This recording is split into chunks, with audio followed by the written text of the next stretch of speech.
Thank you for having me. I'm Shafiq Kabir. I'm the founder of Smoltek, and today I'm the Chief Innovation Officer. Welcome, Shafiq. So, Smoltek's business model is based on licensing of intellectual property and knowledge transfer. And how does that roll out in practice? Right.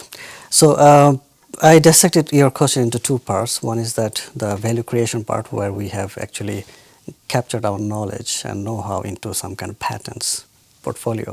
And the second part is how do we capture the value from the customer. That is the business plan of it. That is how do we make money out of it. So I would like to take you 15 years back in this journey, if I can.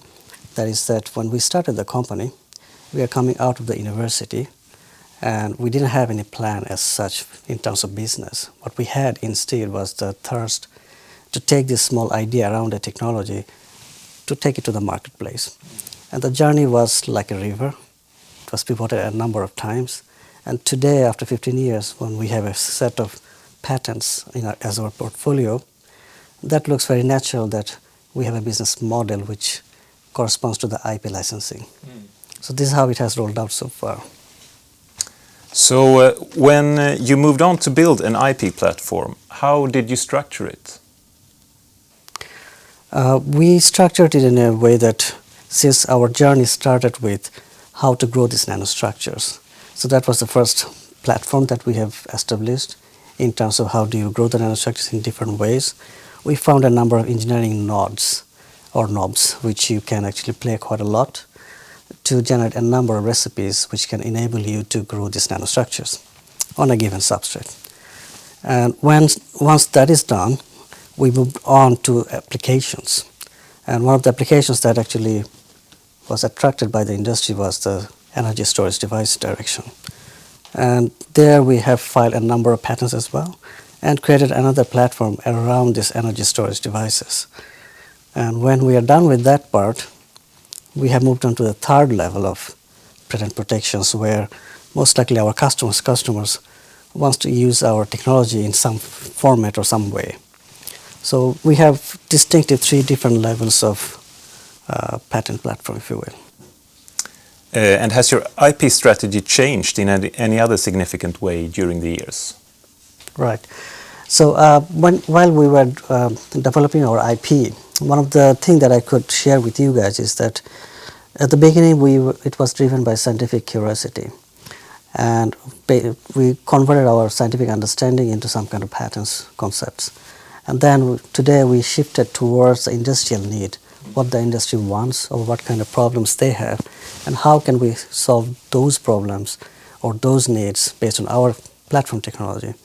So that's more industry driven, if you will. So we have made this a huge pivot from scientific understanding to the industrial need. So that was, I think we can say it's a good achievement in that sense. And so how many different patent families does the IP platform consist of, and how are they divided? Well, as of today, I believe it's 18 patent families that we have filed so far, and it is growing every month. So it's a ongoing work, if you will. And as I mentioned to you a little bit, that this can be divided into four segments, at least three. One is that growth related, which enables us to grow the nanostructures. The middle part is how do you make this energy storage device, for example, capacitor, of different formats. And thirdly is what is the application of that energy storage device in real world or real circuit or real system. So these are the three levels so far we have. Okay. And today it is having more than 100 patents around the world. And as of today, 65 patents have been granted. So the future looks even bigger portfolio to have. And what does the IP strategy look like today? The IP strategy today is very much driven by the industrial need. So what we look at is the whole world. We scan it in the sense that we scan all the way from the scientific world, who is doing what in which corner of the world from scientific world point of view, and which industry is looking for this kind of technology as a solution of some kind. So when we have that kind of study analysis, we see an interesting spectrum in front of us. And based on what we can do, our technology can enable, we can see some white space over there in order to capture the values in the form of patents. So that's kind of the strategy that we follow today. And finally, what is the time frame from innovation idea to filing of a patent claim, and then to an actual patent grant? Yeah, that's interesting. In my experience, I have seen all the way from 1 month to up to 12 plus years. So it pretty much depends on things.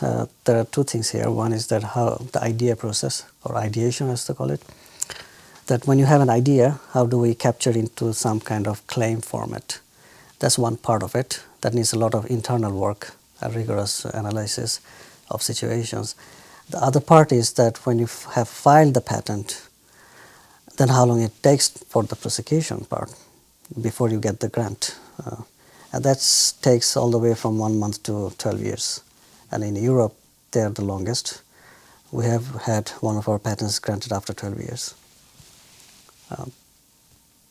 So it pretty much depends on the country as well. Thank you, Shafiq. Thank you.